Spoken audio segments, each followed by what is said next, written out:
우리 함께 사도신경으로 신앙 고백 하시겠습니다. 나는 전능하신 아버지 하나님 천지의 창조주를 믿습니다. 나는 그의 유일하신 아들 우리 주 예수 그리스도를 믿습니다. 그는 성령으로 잉태되어 동정녀 마리아에게서 나시고 본디오 빌라도에게 고난을 받아 십자가에 못 박혀 죽으시고 장사된 지 사흘 만에 죽은 자 가운데서 다시 살아나셨으며 하늘에 오르시어 전능하신 아버지 하나님 우편에 앉아 계시다가 거기로부터 살아있는 자와 죽은 자를 심판하러 오십니다. 나는 성령을 믿으며 거룩한 공교회와 성도의 교제와 죄를 용서받는 것과 몸의 부활과 영생을 믿습니다. 아멘. 우리 함께 찬송가 320장 나의 죄를 정케 하사 주의 일꾼 삼으신, 우리 함께 찬송하도록 하겠습니다. 찬송가 320장입니다. 320장 우리 함께 찬송하겠습니다.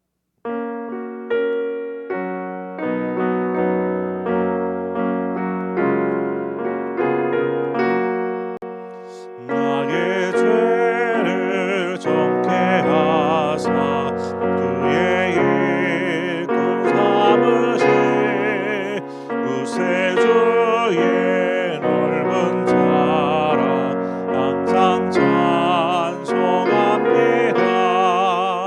나를 일꾼 삼으신 주 크신 능력 주시고 언제든지 주 뜻대로 사용하여 주소서.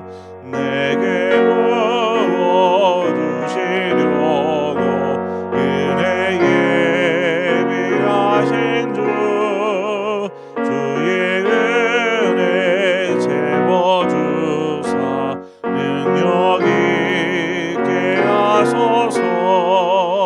나를 일꾼 삼으신 주 크신 능력 주시고 언제든지 주 뜻대로 사용하여 주소서. 죄의 짐을 풀어주시 주의 능력 크노라. 나를 피로 사신 예수 내 맘속에 오소서. 나를 일꾼 삼으신 주 크신 능력 주시고 언제든지 주 뜻대로 사용하여 주소서. 주여 내게 성령으로 충만하게 채우사 생명수가 강물처럼 흐르게 하옵소서. 나를 일꾼 삼으신 주 크신 능력 주시고 언제든지 주 뜻대로 사용하여 주소서.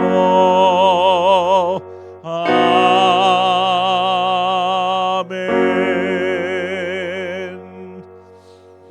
하나님 말씀 보겠습니다. 역대상 26장입니다. 역대상 26장 29절에서 마지막 32절의 말씀입니다. 역대상 26장 29절에서 32절의 말씀을 한 절씩 교독해서 보도록 하겠습니다. 이스라엘 자손 중에 그나냐와 그의 아들들은 성전 밖에서 이스라엘의 일을 다스리는 관원과 재판관이 되었고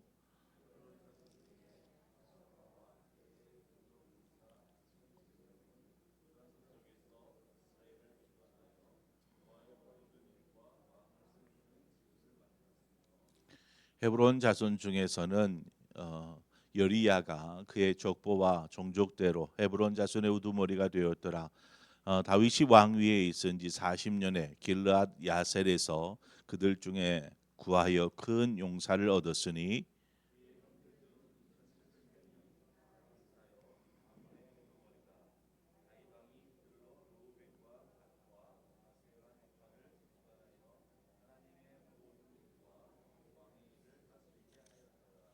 아멘. 오늘 본문에 나오는 레위인은 레위인들이 하던 직무와는 조금은 구별된 일을 맡아서 감당하는 사람들이었습니다. 지금까지 레위인들은 레위인들의 어떤 직무, 뭐 제사장, 뭐 성전을 맡은 이들, 뭐 여러 가지 이런 레위인들의 직무는 성전과 직간접적으로 연관이 되어 있는 일들이었습니다. 그런데 오늘 본문에 나오는 레위인들은 29절에서 나오는 성전 밖에서라는 말에서 알 수 있듯이 성전과는 그렇게 관련이 없는 그런 직무를 맡은 공직자들이었습니다. 본문에 언급된 레위인은 하나님의 공의와 또 질서를 세우는 관원 또는 재판관으로서의 임무가 주어졌습니다. 이제 아마도 율법의 어떤 전문가적인 지식을 가진 레위인들에게 아마 이 직무를 맡겼던 것으로 보입니다. 이것만 보더라도 다윗이 정말 나라를 통치하고 다스리는 데 있어서 하나님의 뜻을 따라 이스라엘을 세워가려고 하는, 그래서 하나님이 통치하시는 신정 국가를 세우려고 하였다라는 것을 알 수 있습니다. 지금 이때가 다윗의 통치 말기입니다.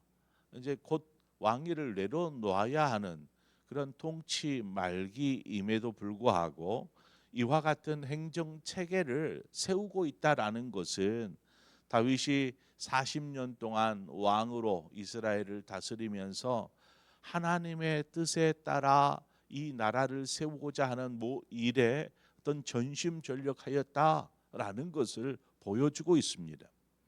그러니까 40년이 다 될 때까지 지금 이렇게 사람을 세우고 또 그렇게 하나님의 뜻을 세워 가는 거죠. 당시에 왕의 통치권, 권력이라고 하는 것은 절대적이었습니다. 왕의 통치권은 뭐 그렇다고 해서 나라의 모든 일을 왕 혼자서 다 감당할 수 있는 것 또한 아닌 것이죠. 아무리 왕의 권력이 뛰어나서 왕의 말 한마디면 온 백성이, 온 나라가 움직인다 할지라도 나라에 많은 일들이 있지 않습니까? 그 모든 일들을 왕이 다 알고 명령하고 지시하고 이렇게 할 수는 없는 것입니다. 왕을 뒷받침해 줄 수 있는 그런 관리들이 왕을 잘 보좌 해야 하는 것이죠.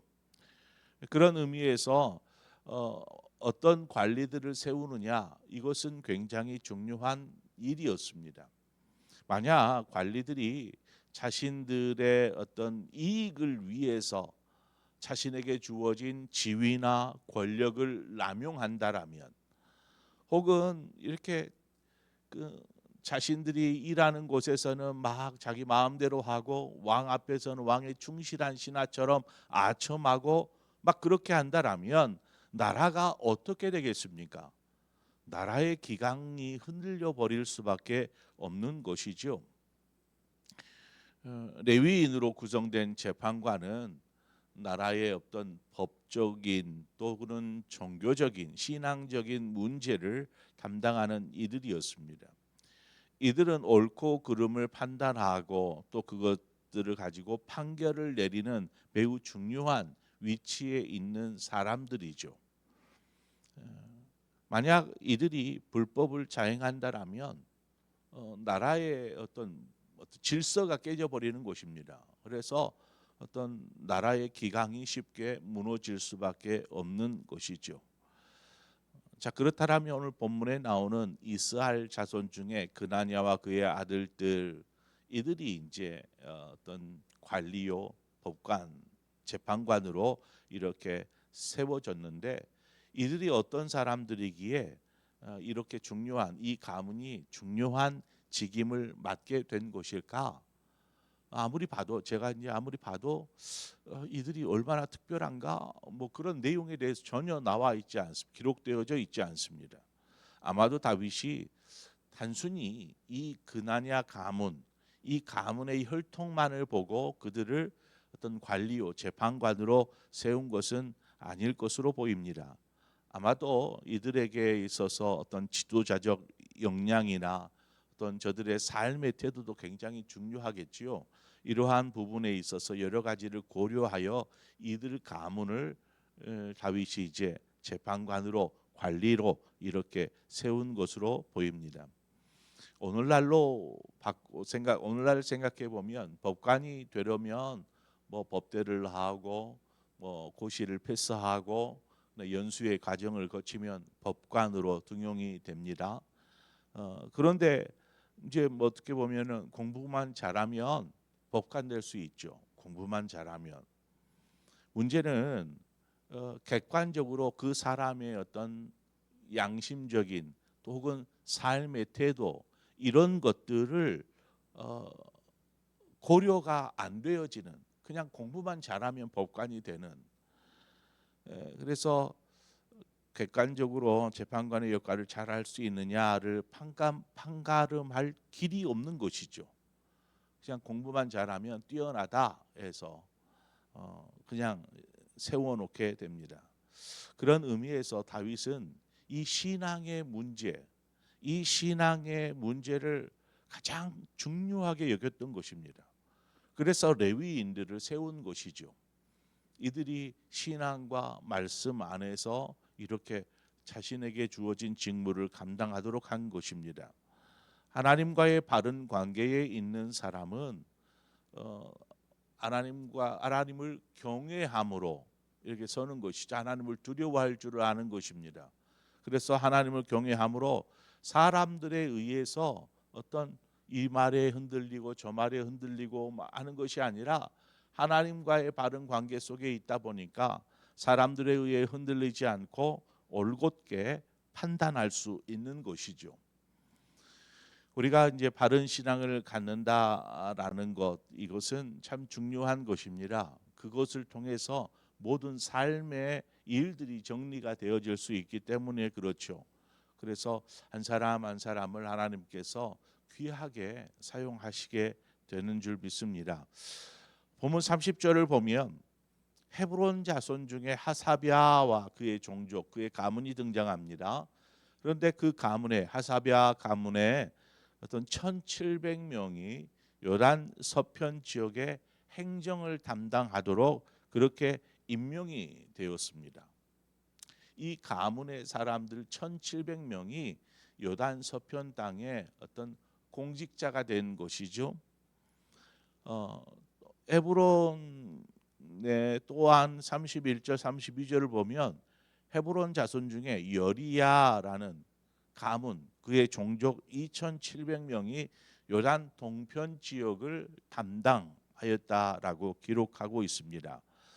이제 본문은 이들을 용사라고 이렇게 기록하고 있는데 이들은 이제 30절 중반 이하에 보면 이스라엘을 주관하여 여호와의 모든 일과 왕을 섬기는 직임을 맡았으며 또 32절 말미에도 동일하게 그렇게 기록되어져 있습니다. 이들이 어떤 말씀에서 같이 하나님의 모든 일과 또 왕을 섬기는 직임을 맡았다라고 기록하고 있는데 이런 관리들이 왜 용사 이렇게 기록되어 있는 걸까요? 왜 용사라고 말을 할까요?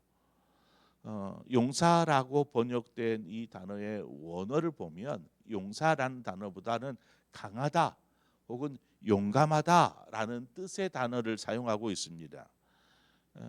그래서 이들이 어떤 행정적인 일에 유능하고 또는 강한 사람들이다 이렇게 해석해 볼 수 있는데 이들이 왜 용사라고 했느냐 하면 어떤 군사적 대비 기능도 함께 포함하고 있기 때문에 아마 용사라고 번역한 것으로 보입니다. 그러니까 각 지역을 관리하고 하는, 하지만 유사시 전쟁이 일어난다 그러면 그 가운데에 사람들을 끄집어내어서, 그러니까 군대로 뽑아서 이렇게 운영할 수 있도록 할 수 있는 그러한 관리의 역할이 아마 거기까지 연결이 되어져서 용사라고 번역되어진 것으로 보입니다. 또 한 가지 생각할 수 있는 것은 이스라엘을 지도상으로 이렇게 보면은 요단강을 사이로 두고 요단 서편과 요단 동편을 이렇게 구분합니다. 구분하는데 우리가 잘 알듯이 가나안 땅, 하나님께서 약속하신 가나안 땅은 요단 서편 땅이죠. 요단 서편에 있는 넓은 땅입니다. 거기에는 수많은, 이제 훨씬 요단 동편보다는 훨씬 많은 사람들이 살고 있죠. 그래서 요단 동편 땅은 두 지파 반, 두 지파하고 므낫세 반 지파가 이쪽에 자리를 잡고 나머지 지파들은 전부 왼쪽 요단 서편 땅에 자리를 잡고 있습니다. 모든 정치나 모든 중심은 요단 서편 예루살렘을 중심으로 이루어졌습니다. 자, 그런데 오늘 본문을 보면은 참 특이한 부분을 만나게 되는데 요단 서편, 이스라엘의 주 무대가 되는 이 요단 서편에는 관리로 세워진 사람의 수가 1,700명입니다. 1,700명. 그런데 요단 동편에 있는 이 요단 동편에 세워진 이러한 사람들은 2,700명이 됩니다. 그러니까 숫자로 따지면 엄청난 차이가 있다라고 볼 수 있겠죠. 엄청난 차이가 1,700명과 2,700명이니까 아니 인구수로 보나 또 면적으로도 보나 요단 서편이 더 중요하고 더 많은 사람들이 살고 있는데 왜 요단 동편에 그다가 1,000명이 더 많은 그런 관리들을 세워 놓은 것일까? 그것은 요단 서편에 비해 요단 동편은 주변에 이렇게 그 다른 나라들과 인접해 있기 때문에 그렇습니다. 다른 나라들과 인접해 있기 때문에 요단 동편 땅에는 오른쪽과 위쪽과 아래쪽으로는 다 이제 다른 나라인 것이죠. 우리가 잘 아는 뭐 암몬이나 모압이나 아람 이렇게 북쪽, 동쪽, 남쪽으로 자리를 하고 있습니다. 이들과는 이스라엘이 계속 어떤 분쟁하는 나라들이었습니다. 그러니까 분쟁하는 나라들을 인접해 있다 보니까 어쩔 수 없이 더 많은 관리들을 세워서 이들을 관리케 한 것이죠. 앞서도 말씀드렸던 것처럼 어떤 군사적 대비, 단순히 행정적인 일뿐만 아니라 군사적 대비도 지금 하고 있는 것을 보게 됩니다. 또 이제 강 하나를 사이에 두고 있지만 이 강, 요단강 뭐 그렇게 크지도 않은 강인데 이 강을 하나로 사이에 두고 있지만 요단 서편에 비해서 요단 동편 땅의 어떤 정치적인 거리감, 그래서 손길이 잘 뻗치지 않는 곳이 바로 요단 동편 땅입니다. 요단 동편. 그래서 나름 이 요단 동편을 어떤 이스라엘의 통제권 안에, 왕의 다스림 안에 두기 위해서 더 많은 관리들을 세워서 철저하게 관리하였다라는 것이죠. 무엇보다도 오늘 그 말씀 중에 30절이나 혹은 32절 말미에서 알 수 있듯이 여호와의 모든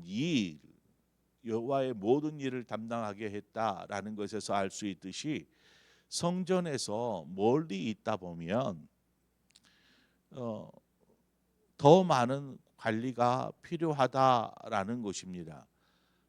그래서 이제 성전에서 멀리 있으면 만약에 우리가 생각해 보아도 신앙생활 하는데 교회에서 저 멀리 있으면 신앙생활을 잘 할 수가 없어요.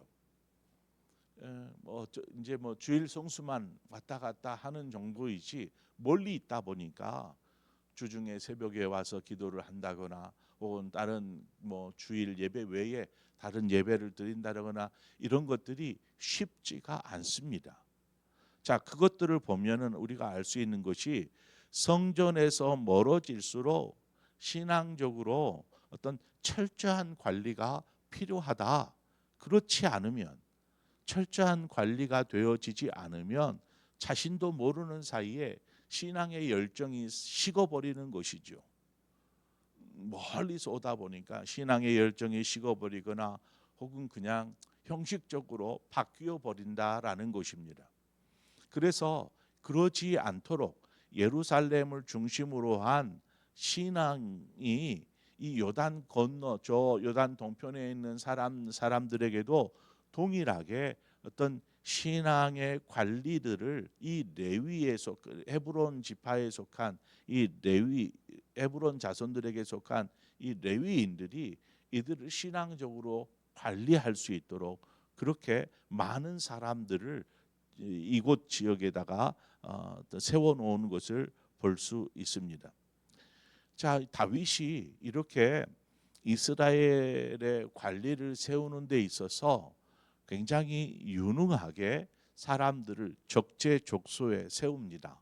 그래서 이 모든 일들이 원활하게 돌아가게 하되 먼저 가장 중요한 것은 다윗이 40년 통치하는 동안 하나님이 다스리는 나라, 하나님의 뜻을 세우는 나라 이스라엘을 세우기 위해서 얼마나 힘쓰고 애를 썼는지를 알 수 있고, 이러한 세세한 부분까지도 그 레위인들을 통해서 신앙적으로 관리할 수 있도록 그렇게 사람들을 배치하고 그 임무를 감당할 수 있도록 하였다라는 것입니다.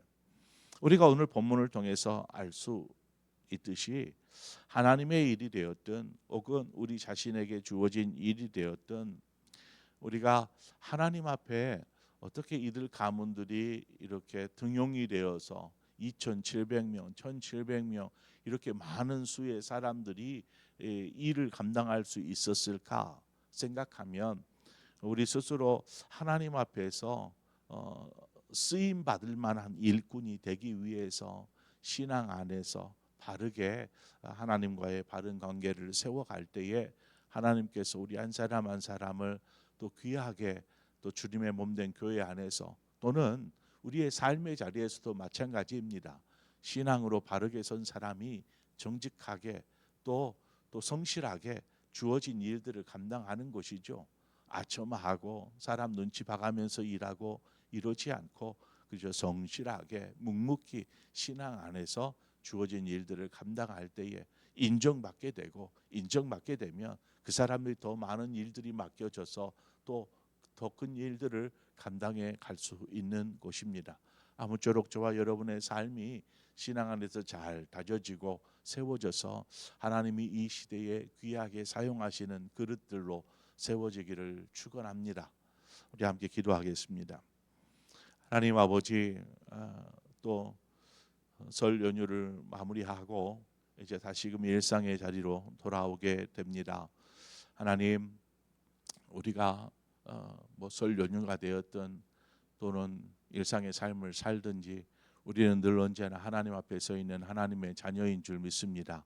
우리에게 주어진 삶의 자리에서 우리가 신실한 그리스도인으로서 하나님과의 바른 관계를 세워가기 위해 항상 힘쓰게 하여 주시되, 하나님 앞에 또 성실하게 또 신실하게 서 있는 사람은 그가 어느 곳에 있든지 늘 하나님을 경외함으로 바른 삶을 살게 될 줄 믿습니다. 무엇보다도 또 이러한 사람들을 하나님께서 택하여서 어떤 직임을 맡겨 주실 때에 그 맡겨진 사명들을 성실히 잘 감당할 수 있도록 하나님 도와 주시옵소서. 또 우리에게 주어진 삶의 자리, 특별히 우리의 가정을 신앙 안에서 잘 세울 수 있도록 주님 도와 주시기를 원합니다. 그래서 하나님의 뜻을 우리의 삶을 통해서, 우리의 가정을 통해서 주의 몸된 교회, 우리의 삶의 자리에서 잘 이뤄가는 그러한 믿음의 사람들 되게 하여 주옵소서. 예수 그리스도의 이름으로 기도합니다. 아멘. 오늘 이 시간 우리가 함께 말씀을 생각하면서 나는 어떤 사람으로 하나님께서 어떻게 사용하실까? 우리가 하나님 앞에 바른 관계, 바른 신앙으로 서 있을 때 하나님께서 우리를 통해서 또 삶의 자리에서도 귀한 일들을 맡겨 주실 거라고 확신합니다. 그런 의미에서 우리의 신앙을 위해서 우리가 함께 이 시간 기도하기를 원하고, 또한 이제 어제부터 사순절이 시작이 되었죠. 사순절, 특히 우리 교회가 가정 예배를 이제 드리게 되는데, 한 주 한 주 가정 예배를 드리면서 온 가족이 한 마음으로 또 신앙 안에서 다시 한번 삶을 깨우고 신앙을 깨우고 가정이 신앙 안에 회복되어지는 기회가 될 수 있도록 우리 사순절 우리 가정 예배 회복을 위해서 시간 한 마음으로 기도하고, 온 성도들이 각 가정마다 이런 예배가 살아날 수 있도록 우리가 서로 기도하고, 우리 자신 스스로 우리 가정을 하나님 세워 주옵소서. 그런 마음으로 함께 기도하고, 또 교회에 관련한 모든 일들을 위하여서 우리가 기도 제목을 가지고 함께 기도하고, 또 여러분 각자의 기도 제목으로 기도하시다 자유롭게 돌아가시겠습니다. 함께 기도하겠습니다. 참 좋으신 하나님 아버지, 은혜와 사랑을 감사합니다.